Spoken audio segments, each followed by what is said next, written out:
we went to Disneyland, and then we stayed in California for a whole year. My dad went to school at the American Film Institute. My mother was a 5th grade teacher for the year. My 1-year-old brother ate honeydew in February, and I was a sheep at the Christmas pageant. Now, this move and adventure took its toll on our family, and so we returned to Casper, Wyoming to resume our lives in the ways that we had left them. I, however, now being a cultured California girl, decided that church and Sunday school weren't really for me. You know, we all seek attention somehow, right? Well, my mom listened, but reminded me that if I didn't go to Sunday school, I couldn't be in the Christmas pageant. She got me. This little ham, this little diva needed her light. The theatrical on-ramp into church led me to a foundation of learning, love, and a growing faith journey. Well, a couple of years later, now as a junior high student, another opportunity for fun and discovery lay before me, this time with travel. It was a mission trip to Jamaica. Who wouldn't want that, right? Now, I didn't really know what mission work was all about, but I didn't know how it would grab a hold of me and change me forever. I just knew that if I did enough mission trips every year in kind of a stair-step fashion, going to ones close by my home and eventually outside of Wyoming and Colorado and across the nation, I would get to go on this mission trip across the water to Jamaica. The thought of a beautiful place to this Wyoming girl and the adventures therein were just captivating, but they would change my heart dramatically. Yes, I did get to Jamaica, but before and in and beyond Jamaica, I discovered my vocation. That place, as theologian Frederick Buechner says, where your greatest joy meets the world's greatest need. Mission work became another on-ramp into a calling and worldview through church and faith done with others.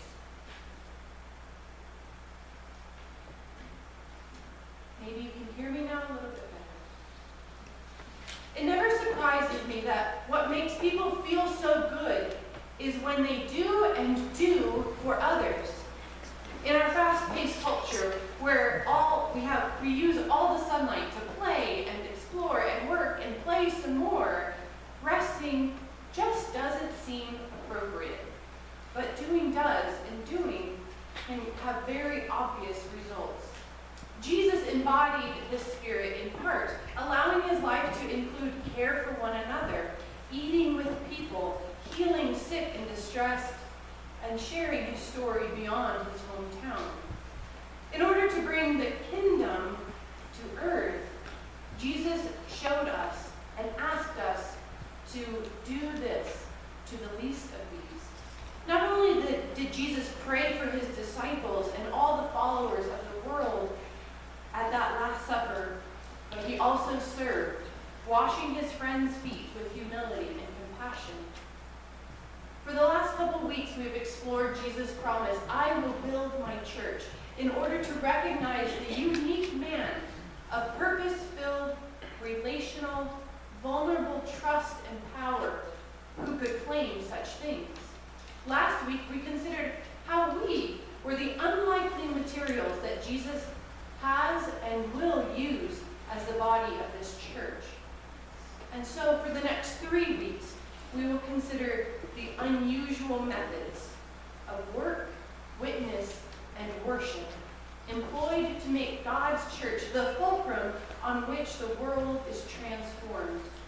In work, the expression of care, mission, and compassion, the church, we become the body of Christ to and with the world. Will you pray with me?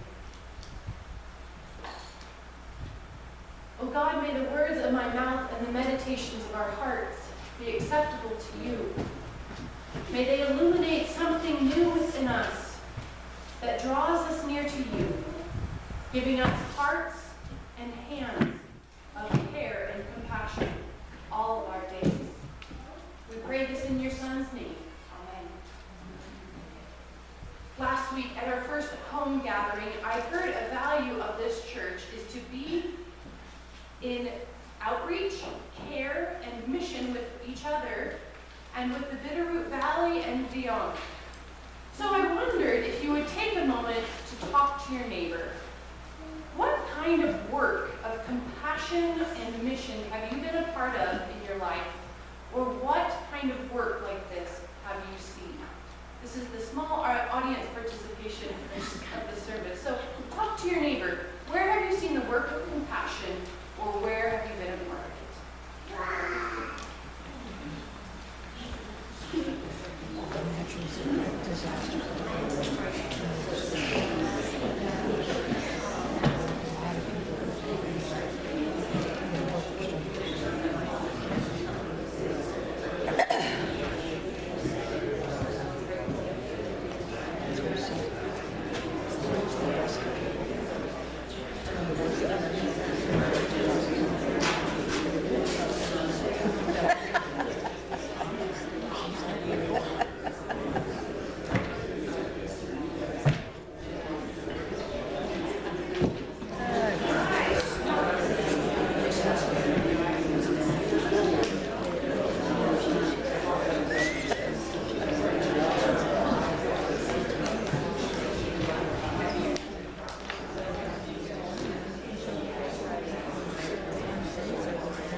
Well, my friends, I'm going to pull us back for a moment. Thank you for engaging in this way, and this is a conversation that you can continue at fellowship time if you want. But it does matter that we are aware of what we're seeing, the way in which God's compassion is made known in us, through us, and around us. It's very important. Like many broad, expansive, passion-driven expressions of faith, work takes on multiple iterations, as you have just shared with one another. And it depends on the purpose, the people, and the place that's involved. Trying to nail down what it is in its best form and how it's best defined seems to limit the imagination of God and our giftings. I do believe, however, that there are qualities that add great value to this work of compassion. The first that comes to mind is location, location, location. Many of the same situations and crises that exist elsewhere happen in our very own backyard. Kids are hungry and need education everywhere. Housing doesn't meet the needs of this country, and the countries far away.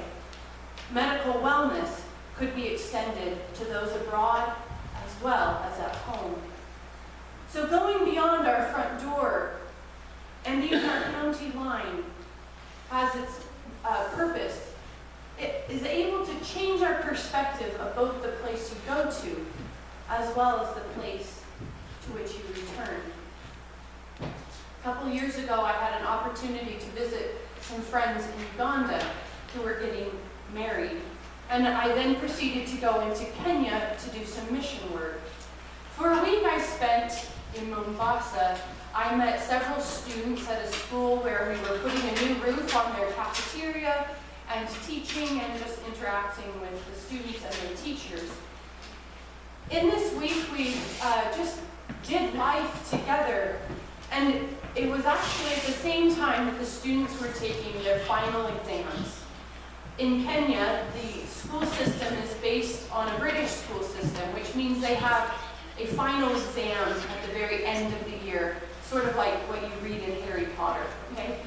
So at the end of this year, they were writing essays, they were doing their math, and Victor, a 7th grader, had an English essay that he had to write, and his teachers shared what he wrote.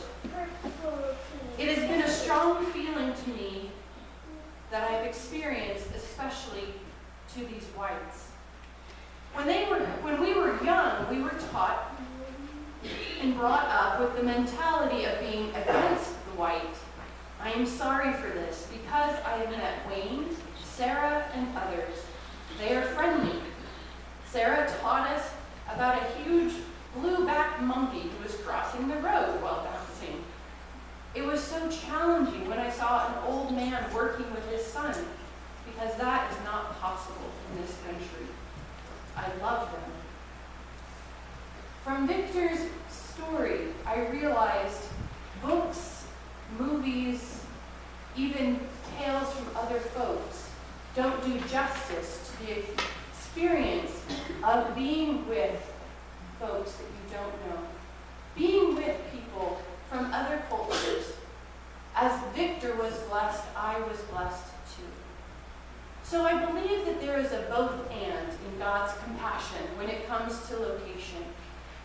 God's compassion and work through us is needed everywhere. We are to love our neighbor and enemies near and far. Perhaps it's our gift to be able to take big sky love somewhere else. Perhaps it's our purpose to work right here. So the next question becomes, what is it exactly? Is it work with hands, work with our mouth, or simply money? Jesus said, when I was hungry, you gave me something to eat, and when I was thirsty, you gave me something to drink. When I was a stranger, you welcomed me, and when I was naked, you gave me clothes to wear. When I was sick, you took care of me, and when I was in jail, you visited me. Then the ones who please the Lord will ask, when did we give you something to eat or drink? When did we welcome you as a stranger, or give you clothes to wear, or visit you while you were sick or in jail? And the king will answer, whenever you did this for any of my people, no matter how unimportant they seem, the very least of these you did for me. Physical needs are things that we can all relate to, and certainly make a difference in how we are able to take in other gifts shared, whether it's the gift of prayer, or the story of who God is, or a conversation about the hurts that reside deep within. You might be familiar with Maslow's hierarchy that says we have to have those basic needs of food, shelter, and clothing to be able to reach actualization, which I would include as love. And so there is that need for work of hands and physical needs. Jesus healed the leper and the blind so that their physical needs would be set free in order for them to live more wholly in their body and their mind and their spirit. The work of hands and mouth and money all matter. But it's important to consider what compassion and mission look like and should look like. And it's important to consider when and how such helping might hurt. Does a well help if it can't be maintained and requires tools that are not common to its new home? Does a playground help if the kids are scared to play in the neighborhood where it resides?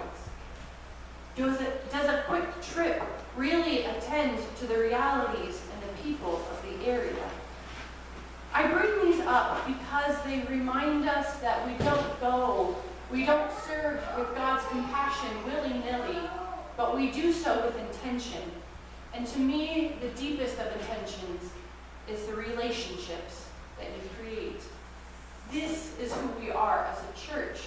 We are about relationships, and it is at the heart of our unusual methods that God has called us to. Hands that work with you, connect you with another. Sharing stories help you encounter the victors of the world, and not just some Kenyan or African or some other. Money can only go so far, but a human touch and relationship can last forever. Bob Goff is a recovering attorney, as he calls himself, and he wrote a book called Love Does that expanded into a worldwide undertaking that has been fighting for human rights and providing education to children in conflict zones for the last 15 years. He talks about how he used to want to fix people, but now he wants to be with people. I used to think, he said, that being loved was the greatest thing to think about. But now I know love is never satisfied just thinking about it. I used to think I could learn about Jesus by studying him. But now I know Jesus doesn't want stalkers. I used to think being a believer was enough. But now I know Jesus wants us to participate no matter what condition we are in. Relationships are the crux of all expression of compassion and work for God's sake. For in honoring the relationships, we honor the very nature of the Trinity, which is a relationship of mutual love being poured out for another in order to be filled again. In relationships, we recognize that love is a key expression of work when love is an action verb. Such love of others, our neighbors and enemies, as Jesus called us to, uses our hands, our minds, our hearts, and our energy of power. Martin Luther King Jr. was a man of such ideas, and he reflected on in his comments about love and power in his last presidential address to the Southern Christian Leadership Conference in August of 1967. He said, "Power properly understood is nothing but the ability to achieve purpose. And one of the greatest problems of history is that the concepts of love and power have usually been contrasted as opposites, polar opposites, so that love is identified with a resignation of power, and power is a denial of love." Now, we've got to get this thing right. What is needed is a realization that power without love is reckless and abusive, and that love without power is sentimental and anemic. Power at its best is love implementing the demands of justice, and justice at its best is love correcting everything that stands against love. I will admit that relationships are also the hardest part of living out faith and work and compassion. It's those humans, right? It's the humans. At times we can think of our Christian life as one of an individual effort and our own connection with God, as if our prayers, our study, even our worship is done for me or for you or for us as individuals, and it's personal. Apostle Paul, however, challenges this notion when he uses the phrase "in Christ." We are one in Christ. We are a new creation in Christ. The Greek word "en Christo" is a plural expression, which means that being in Christo is to be in community. We are in faith by being in community. The community of faith here at Stevensville United Methodist Church and across the world enable us as individuals to be connected to Christ. Thus, we don't hold faith and live out our faith alone or in a vacuum. We can't have faith or love by ourselves. We don't work by ourselves, and we won't grow by ourselves. When we claim this unusual method of work, of God's compassion and mission and being the church, we do so alongside others. Whether we go far